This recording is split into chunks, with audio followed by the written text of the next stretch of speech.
Fraternais saudações. E é claro, dignos, que sobre a nova era, o novo éon, a era de Aquário, vão existir diferentes maneiras de interpretação e de cálculo a depender da linha de pensamento e da tradição que se segue.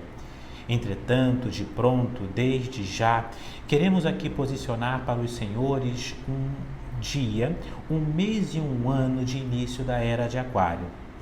3 de agosto de 1929.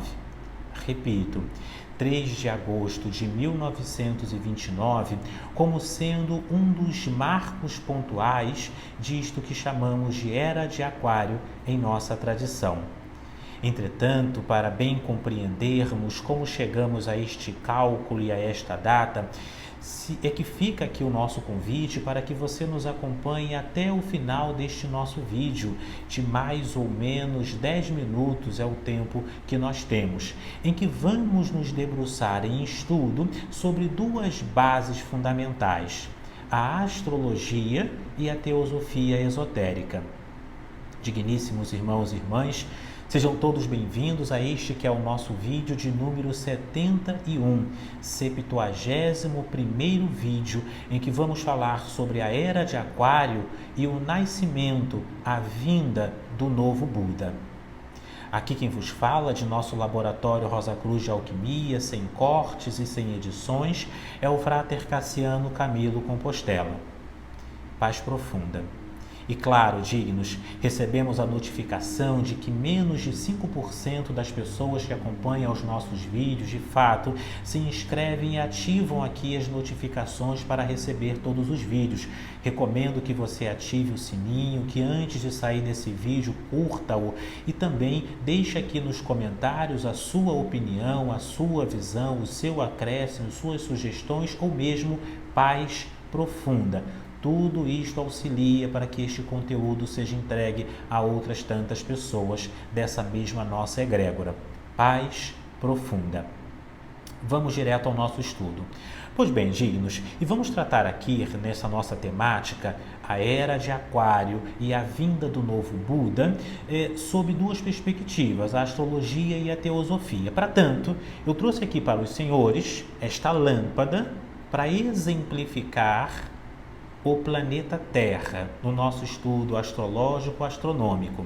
Sabemos, digno, que o planeta Terra vai possuir basicamente 14 diferentes movimentos no universo. Na verdade, devem existir até mais, mas nós conhecemos basicamente 14 movimentos. Vamos aqui estudar 2 ou 3 destes movimentos para compreendermos como se processa a sucessão cíclica, inclusive disto que nós chamamos de Era de Aquário, de maneira simples e de maneira acessível e também de forma breve. Lá na escola, lá ainda no ensino médio, nós aprendemos que a Terra, ao girar sobre o seu próprio eixo, vai produzir o que nós chamamos de movimento de rotação. Esse movimento de rotação sobre si mesma fundamenta o ciclo de 24 horas aproximadamente, ou seja, o ciclo de um dia. Esse é um movimento. Outro movimento que também aprendemos na escola é o movimento de translação, que é quando o planeta Terra, ainda girando sobre si mesmo, também gira no entorno do astro-rei, do Sol. E ao girar no entorno do Sol, esse ciclo vai se fechar em aproximadamente 365 dias, perfazendo o ciclo de um ano. Este é um segundo movimento. Um outro movimento digno podemos situar aqui, exemplificar para os senhores como sendo chamado Revolução Galáctica. Este movimento de Revolução Galáctica, dignos, é todo o conjunto, não só da nossa galáxia, junto com o nosso Sol e com outras galáxias, que vão se movimentar dentro disto que nós chamamos de galáxia. Este movimento interno como um todo, essa revolução galáctica, dura aproximadamente 250 milhões de anos, de acordo com os cálculos astrológicos, ou seja, vão existir diferentes movimentos relacionados ao planeta Terra, onde nós estamos, dos quais nós sequer temos consciência. Outro movimento, o quarto movimento que podemos aqui posicionar, que vai estar de fato diretamente relacionado ao que compreendemos como era de Aquário, é o que nós chamamos de movimento de precessão. É quando o eixo, sabemos que a Terra, que embora seja redonda, é levemente achatada nas suas extremidades e inclinada, vai ter dentro do sua movimentação de eixo como um movimento de peão, em que ela vai perfazendo todo um círculo ao redor de si mesma, e este movimento de peão, dignos, dura cerca de 26 mil anos, aproximadamente. Vamos lembrar que esses números, nenhum deles são números absolutos, são todos aproximados. Então, esse movimento de 26 mil anos, quando dividido por 12, vai nos dar um período de aproximadamente 2.000 anos, ou 2.150 anos, para sermos mais precisos. E este ciclo, esse movimento de precessão, num ciclo de 26 mil anos, dividido por 12, 2.150 anos, é que vai nos dar exatamente o que nós chamamos de era. Cada era estando simbolicamente associada a um signo do zodíaco, sendo a era passada sob o signo de Peixes e a era atual estando sob o signo de Aquário. Entretanto, dignos, uma pergunta que os senhores podem se fazer é: quando se começou esse cálculo? Quem sabe exatamente como esse movimento iniciou? Não há um marco definitivo, absoluto, científico demarcado sobre isto. O que nós temos são pensamentos aproximados, são hipóteses, são teorias, cada qual de acordo com a sua própria linha de pensamento, inclusive nos meandros, nos meios mais ocultistas e astrológicos. Seja como for, estamos todos unânimes no entorno desta ideia de que este movimento de precessão do eixo da Terra, que vai se perfazer em aproximadamente 26 mil anos, quando dividido por 12, nos dá o período de 2.150 anos aproximadamente, e cada um desses períodos é um período de uma era. Já que a era de Peixes, ela mais relacionada ao propriamente o cristianismo, ela começou mais ou menos 200 anos antes do nascimento de Cristo, nós vamos ter aí agora o final da era de Peixes e o nascimento da era de Aquário. E aí, alguns vão posicionar a era de Aquário como nascida na década de 50, outros na década de 60. Vão existir ainda aqueles que posicionam o início da era de Aquário no ano 2150 ou 2600. Então, vai depender da tradição e dos cálculos específicos. Bem, tendo dado estas explicações, se ficou claro, deixe aqui nos comentários. Caso contrário, a gente pode voltar também nessa temática. Esse é um canal de estudos, então não tem problema nenhum retomarmos essa questão, mas resumimos aqui o processo de maneira mais simples e acessível possível. Seja como for, deixe aqui a sua visão.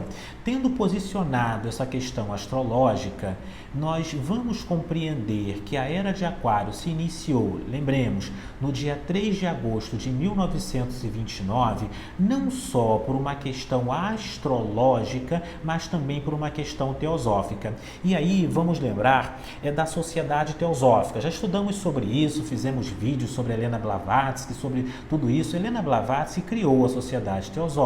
Para você que gosta de estudos ocultistas, deixe aqui nos comentários se você já leu alguma coisa de Helena Blavatsky ou não, se você gosta dos estudos sobre ela. Nós estamos aqui no momento de número 9, 10 minutos de vídeo, então acompanhe e deixe isso aqui nos comentários. Vejamos que Helena Blavatsky fundou a Sociedade Teosófica em 1975 e ela deixou nos seus escritos, junto de sua sociedade, uma série de apontamentos, de profecias, de que viria um novo Buda, de que viria, junto de cada era, e portanto também da Era de Aquário, um novo ser, um novo Messias, um novo ser iluminado. Buda significa isso, aquele que é iluminado.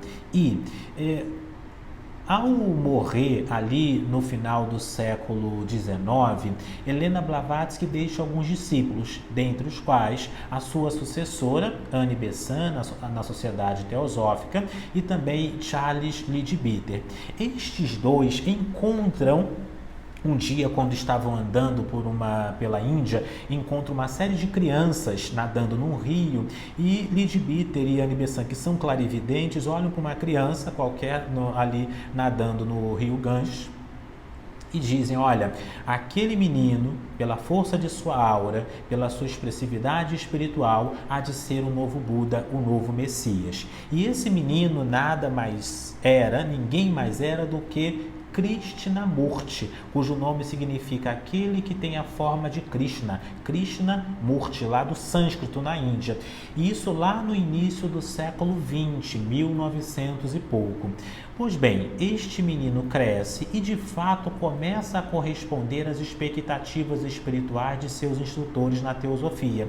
No seu entorno cria-se uma ordem especial para além da sociedade teosófica chamada Estrela, a Ordem da Estrela do Oriente. E essas não confundir com a Ordem Maçônica Feminina, que é um outro estudo, uma outra organização.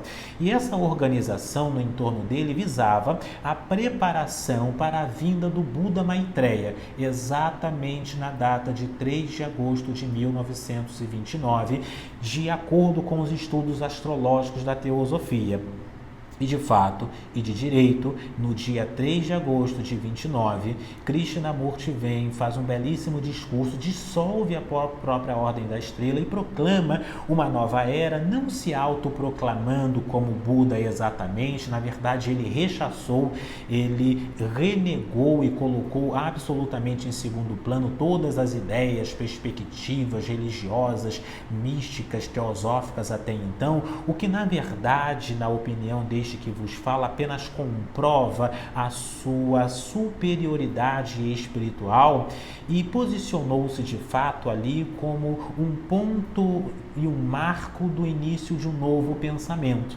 Para compreender, é complexo falar de Krishnamurti, mereceria um outro vídeo, mas para compreender os estudos de Krishnamurti, a visão, recomendo que você leia as preleções de Krishnamurti, que estude sobre sua personalidade, ou poderemos também fazer um vídeo, e também, na verdade, poderemos fazer um vídeo em nosso canal sobre Krishnamurti. Seja como for, de acordo com os apontamentos teosóficos, a Era de Aquário, resumindo, começou no 3 de agosto de 1929, com o nascimento de um novo Buda, com a vinda de um novo Messias, como sempre acontece a cada era. E este novo Messias é Krishnamurti.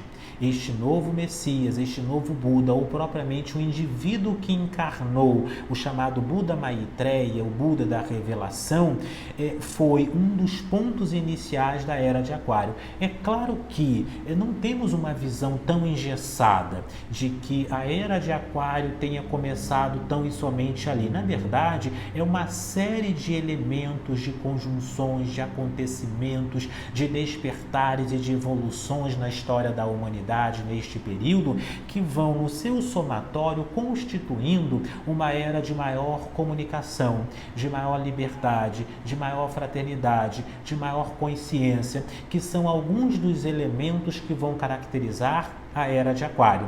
Junto de Krishnamurti poderíamos somar outras tantas figuras, outros tantos nomes e acontecimentos que na sua postura constituíram este novo éon, esta nova época, esta nova era, ou como dizem também as escrituras cristãs, os novos céus e a nova terra.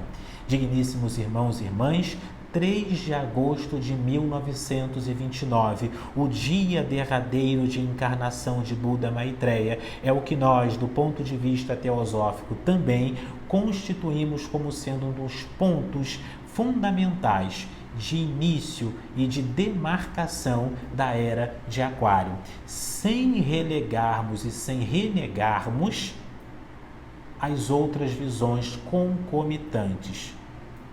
Aqui quem vos falou de nosso laboratório Rosa Cruz de Alquimia, nesse nosso estudo de hoje, foi o Frater Cassiano Camilo Compostela. Deixe aqui nos comentários paz profunda e se você assistiu até o final. Digníssimos irmãos e irmãs, gratidão.